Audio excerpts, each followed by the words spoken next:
We live in a society that focuses heavily on the outer beauty and the outward appearance. You take dating apps, you take social media, everybody's fighting for attention. And typically, how men fight for attention is typically through showing off the lifestyle they have, showing off what they have, what they've achieved, what they can do. And how women are getting attention is by utilizing their beauty and looks. I mean, this is literally why OnlyFans was created, right? What OnlyFans is used for. Men and women both monetizing their sexual beauty for monetary gain and attention. And because of this culture that we're now in, because of this wave of focusing heavily on the appearance, it has misled us to understand what it is that people actually choose for a relationship. And I think many women think, and it's not entirely their fault, they believe that in order to get a man, she just has to be very attractive. And in order to get a better man, she just has to become more attractive than the next girl. But then what happens is many very attractive women are dating these top guys, but they're more situationships, or they end up being casual, or he doesn't want to commit, or he's not emotionally available. And then maybe a few years down the line, or even a few months down the line, they find out he's in a relationship with a different woman. And then looking at this woman that he's with, objectively, she's like, hold on, this woman isn't as attractive as I am. Look at her compared to me. How come she got commitment? How come she gets the relationship and I don't? And this baffles a lot of women. Well, if you've ever wanted this yourself, let me clear the air for you and help you give some perspective as to the main reason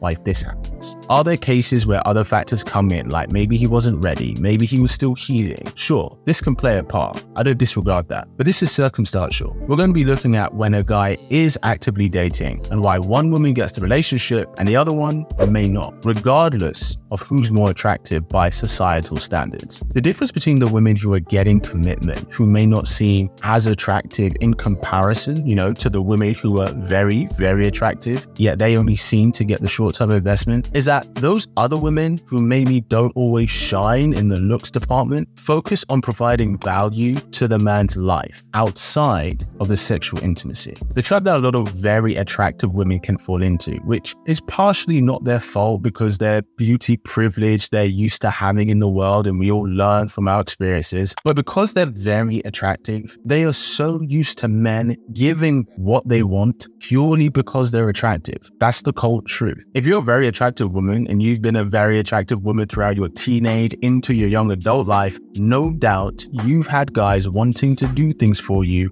because of your looks. No doubt you have guys who wanted to commit to you and maybe did commit to you because you were very attractive and you're nice to be around. And sure, that might have worked back in the day for the average guy. But as people get older and as we progress through life and people become more successful, people stay where they are, people tend to build and grow. And what happens is with a lot of very attractive women, when they are engaging with these highly attractive, highly successful men who they ideally would want, they just implement what they did before because, well, that's what worked. Their experiences taught them, be very attractive, show up, and the guy will want me. But the reason this doesn't work on attractive, successful, desirable men is because dating a really attractive woman who's nice to be around, that's pretty much the standard for them. Being attractive and nice, that's what gets a woman in the door, not what gets her the relationship. The truth is, for these kinds of men, it's not enough for a woman to just be attractive and nice for him to choose her long term. And so the standard for the kind of desirable guy that you're looking at is going to take more for him to commit to a relationship. Or what I should say, not that it's going to take necessarily more, but it takes something else for him to choose a woman. And this is where we get into maybe when we see a guy choose a woman that maybe you would think is objectively less attractive.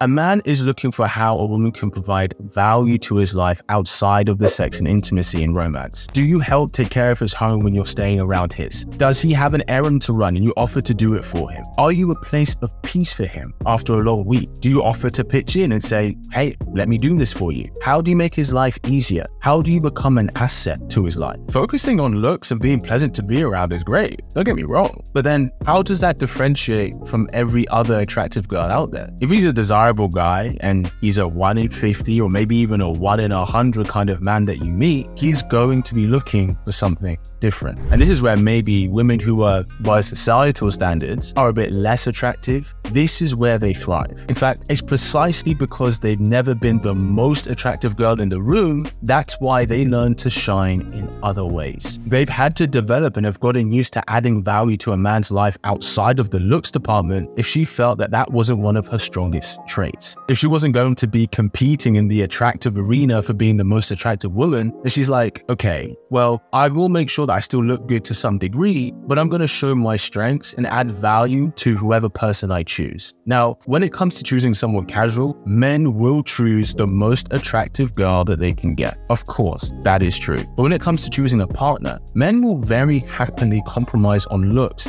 and be flexible on looks for the sake of a great quality woman who adds that value to his life, who wants to be an asset to his life. And this is how women who may be less attractive end up getting the top guy. Now you may be thinking, but Kit, guys really do care about look. And in fact, we see superstars like Zac Efron, Michael B. Jordan, and Leonardo DiCaprio. They're always dating drop-dead gorgeous women. And you'd be right. Let me ask you, how long did those relationships actually last? How many of those guys actually propose? How many have had the long-lasting relationship? Do you know incredibly successful men who did have long relationships and even marriages? Elon Musk, Jeff Bezos, Alex Hormozy. Now, to be fair, Layla Hormozy, Alex's wife, is actually quite a beautiful woman, but when they got together, she did have a glow up as they became successful. These are the most successful men in the world, and their wives aren't your typical Hollywood-looking glamour model. Is it because they couldn't have gotten an absolutely stunning woman? Of course they could, just purely from how much wealth that they have, especially in the big cities. That would have been quite easy. But it's because the novelty of beauty wears off. We always acclimatize to our environments and our luxuries. Like, remember the last time you perhaps bought a new car for yourself? All you wanted to do was drive around in that thing. You'd use any excuse to get behind the wheel of your new toy. A year down the line, it's not that you like the car any less, but you're used to it. And I'm saying this is like the novelty has worn off. And I'm saying this like it doesn't work the other way around. It does for you as a woman too, towards men. You might have liked a guy and dated a guy initially because you found him super attractive, but then the novelty wears off and then you're left with the real person underneath the aesthetics. What I'm about to say might sound harsh, but I'm just going to say it how it is. The kind of men who choose a woman primarily based on how attractive she is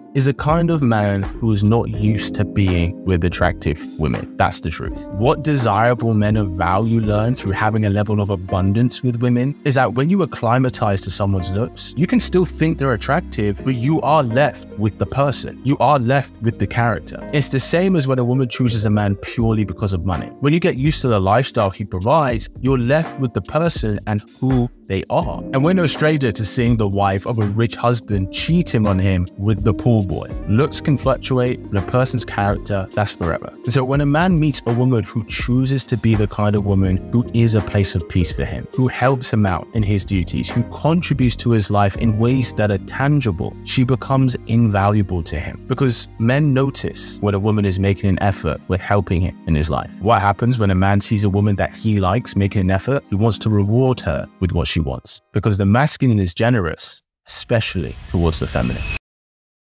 Hey, Kit here.